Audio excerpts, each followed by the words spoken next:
South ఇండియాలోనే అతి తక్కువ ధరలకి రత్నాలనందించే ఏకైక సంస్థ 6JVR.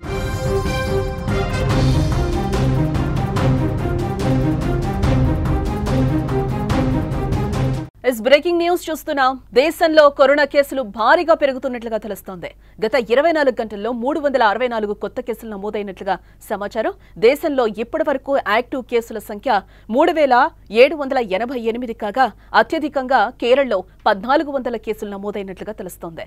ఇటు మహారాష్ట్రలో చూసుకుంటే 485 కేసులు, అటు ఢిల్లీలో 436 కేసులు, గుజరాత్లో 320, అలాగే కర్ణాటకలో 238 కేసులు నమోదైనట్లుగా తెలుస్తుంది. ఇటు మన తెలుగు రాష్ట్రాలకు వచ్చేసరికి తెలంగాణలో 3 కేసులు, ఏపీలో 23 కరోనా కేసులు నమోదైనట్లుగా సమాచారం. ఇటు జనవరి నుంచి 30 వరకు కూడా మరణాలు సంభవించినట్లుగా తెలుస్తోంది. ఇటు కరోనా రూల్స్ పాటించకపోవడమే కేసులు పెరగడానికి కూడా ప్రధాన కారణంగా చెప్తున్నారు.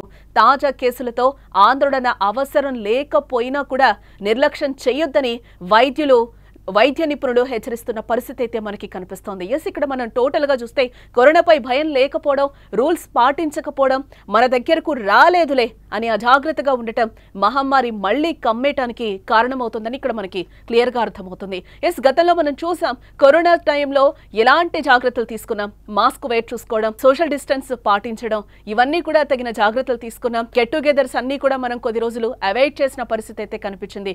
సో అలాంటి రోజులు మళ్ళీ వస్తున్నాయా అంటే మనం అజాగ్రత్తగా ఉంటే ఖచ్చితంగా వస్తాయని కూడా డాక్టర్స్ చెప్తున్న పరిస్థితి కనిపిస్తోంది. ఇప్పుడు ఏదైతే JN.1 ఒమిక్రాన్ కి ఉప వేరియంట్ ఉందో ఆ కేసులు ఎక్కువగా పెరుగుతున్నాయి. కానీ దీంతో భయాందోళన చెందాల్సిన అవసరం లేదని కూడా డాక్టర్లు చెప్తున్న పరిస్థితి కనిపిస్తుంది. కానీ కరోనా టైంలో మనం ఏ విధంగా మాస్కులు వేర్ చేసుకుంటూ ఉన్నామో, జనాలందరికీ కూడా దూరంగా ఉన్నామో, అలాంటి పరిస్థితులు రాకుండా మనమే జాగ్రత్తలు పాటిస్తే కనుక ఇలాంటి ఒమిక్రాన్ ఉప వేరియంట్లు ఎన్నొచ్చినా కూడా మనం ఎదుర్కోగలమని కూడా డాక్టర్స్ చెప్తున్న పరిస్థితి కనిపిస్తోంది. విదేశాల నుంచి దేశంలోకి ఎంటర్ ఇచ్చిన అతి తక్కువ వ్యవధిలోనే అన్ని రాష్ట్రాల్లోకి విస్తరిస్తోంది కరోనా. చాప కింద నీరులా కూడా వ్యాపిస్తోంది. రోజు రోజుకి కరోనా కేసులు పెరుగుతున్న సిచ్యువేషన్ చూస్తుంటే దడ పుట్టిస్తుందని చెప్పుకోవచ్చు. ఆదివారం నాటికి దేశంలో మొత్తం 3758 మంది కోవిడ్తో చికిత్స పొందుతున్నట్లుగా సమాచారం. అత్యధికంగా మనం చూసుకుంటే కేరళలో 1400 యాక్టివ్ కేసులు నమోదయ్యాయి. మనం గతంలో కూడా కరోనా టైంలో 2019 నుంచి మొన్నటి వరకు కూడా ఎలాంటి సిచ్యువేషన్స్ ఫేస్ చేసామో చూసాం. కేరళ కానీ, బెంగళూరు కానీ, బాంబే కానీ, మహారాష్ట్ర కానీ ఇక్కడి నుంచి వచ్చిన కేసెస్ కూడా మనకి ఎక్కువ కనిపించాయని కూడా చెప్పుకోవచ్చు. ఇప్పుడు సేమ్ అదే సీన్ కూడా రిపీట్ అవుతుందని ఇక్కడ మనం చెప్పుకోవచ్చు. ఎందుకంటే అదే కేరళలో కానీ యాక్టివ్ కేసుల సంఖ్య ఇప్పటి వరకు దాదాపుగా 1400 కేసులు ఉన్నాయి. ఇటు మహారాష్ట్రలో చూస్తే కూడా 485 ఉన్నాయి. ఢిల్లీలో చూస్తే 436 కేసులు ఉన్నాయి. అలాగే గుజరాత్ విషయానికి వస్తే 360, పశ్చిమ బెంగాల్లో 287, కర్ణాటకలో 238 కేసులున్నాయి. మనం టోటల్ గా చూస్తే గనక మొత్తంగా చాలా జాగ్రత్తలు పాటించాల్సిన అవసరం ఉంది. ఇప్పుడు మనం మాన్సూన్ లోకి కూడా ఎంటర్ అయ్యాం. వర్షాకాలం, సీజనల్ వ్యాధులు కూడా ఎక్కువ మందికి వస్తూనే ఉంటాయి. చిన్న మనం ప్రికాషన్స్ పాటిస్తే కనుక పాండమిక్ లోకి వెళ్లే సిచ్యువేషన్స్ ఉండవు.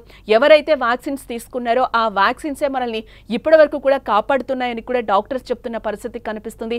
బూస్టర్ డోస్ కూడా చాలా వరకు వేసుకున్నారు. అవన్నీ కూడా మనకి ఇప్పుడు ఇమ్యూనిటీని జనరేట్ చేయడం వల్లనే మనం కోవిడ్ బారిన పడకుండా చాలా కాపాడుకుంటున్నాం ప్రాణాలని అని కూడా డాక్టర్స్ చెప్తున్న పరిస్థితి కనిపిస్తుంది. చాలా మంది వ్యాక్సిన్ కి సంబంధించి కూడా చాలా అపోహల్లో ఉంటున్నారు. వ్యాక్సిన్ వేసుకోవడం వల్ల కూడా హార్ట్ అటాక్స్ వచ్చాయి, చాలా మంది చనిపోతున్నారు, చిన్న పెద్ద తేడా లేకుండా ఇది అపోహ మాత్రమే అని చెప్పి కూడా డాక్టర్స్ కొట్టిపారేస్తున్న పరిస్థితి అయితే కనిపిస్తుంది. అప్పుడు మనం కోవిషీల్డ్ ఏదైతే ఉందో, కోవాక్సిన్ ఏదైతే ఉందో, మనకు అప్పుడు అందుబాటులో ఉన్న వ్యాక్సిన్స్ ఏవైతే వేసుకున్నామో వాటి వల్లే ఈ రోజు మనం కరోనా బారిన పడకుండా ఎలాంటి ఒమిక్రాన్ కి సబ్ వేరియంట్స్ ఎన్నొస్తున్నా కూడా వీటన్నింటినీ ఎదుర్కొంటున్నాం అంటే ఓన్లీ ఫర్ కాజ్ మనకి వ్యాక్సిన్ అనే డాక్టర్స్ చెప్తున్న పరిస్థితి అయితే కనిపిస్తుంది. దీంతో పాటుగా దీర్ఘకాలిక వ్యాధులు ఉన్న వాళ్ళు ఎవరైతే ఉంటారో వీళ్ళైతే చాలా అలర్ట్ గా ఉండాలని కూడా వైద్యులు చెప్తున్న పరిస్థితి అయితే చెప్తున్నారు. ఎందుకంటే షుగర్ పేషెంట్స్ కానీ, బీపీ కానీ ఇవి మన నిత్య భాగం అయిపోయాయి కాబట్టి వీటికి సంబంధించి మనం చాలా జాగ్రత్తలు తీసుకోవాలి. వాళ్ళు రెగ్యులర్ గా తీసుకునే సప్లిమెంట్స్ తో పాటు ఇమ్యూనిటీ బూస్టర్స్ ని కూడా ఎంతైనా పెంచుకోవాల్సిన అవసరం ఉంటుంది ఇక్కడ. ఎందుకనంటే రోగనిరోధక శక్తి ఉన్నప్పుడే మనం ఫ్లూ, జ్వరాలు కూడా రావు, దీంతో పాటుగా కరోనా కూడా మన దరి చేరదు అని చెప్తున్నారు. మనం కోవిడ్ నుంచి ఎంత హెల్దీ ఫుడ్ తింటున్నామో కూడా మనకు తెలుసు. ఎగ్స్ అయితే ఏంటి, చికెన్ అయితే ఏంటి, దీనికి సంబంధించి మనం మొలకెత్తిన విత్తనాలని, చాలా వరకు కూడా డ్రై ఫ్రూట్స్ ఎక్కువగా తింటున్నాం. కోవిడ్ బిఫోర్ ఆఫ్టర్ అనేలాగా లైఫ్స్ అయితే అందరివి మారిపోయాయని కూడా ఇక్కడ మనం చెప్పుకోవచ్చు. మళ్ళీ మనకి సేమ్ రోజులు రిపీట్ అవుతున్నాయా అంటే ఏమో తెలీదు. మనం జాగ్రత్తలు పాటించకపోతే ఓల్డ్ డేస్ కూడా వెళ్లే అవకాశాలు ఖచ్చితంగా ఉంటాయని కూడా డాక్టర్స్ చెప్తున్న పరిస్థితి కనిపిస్తుంది. కానీ ఎలాంటి ఒమిక్రాన్ కి సబ్ వేరియంట్స్ ఎన్నొచ్చినా కూడా దీనికి సంబంధించి ఎలాంటి అపాయం ఉండదు, మనం పాత రోజులైతే చూడమని కూడా చెప్తున్నారు.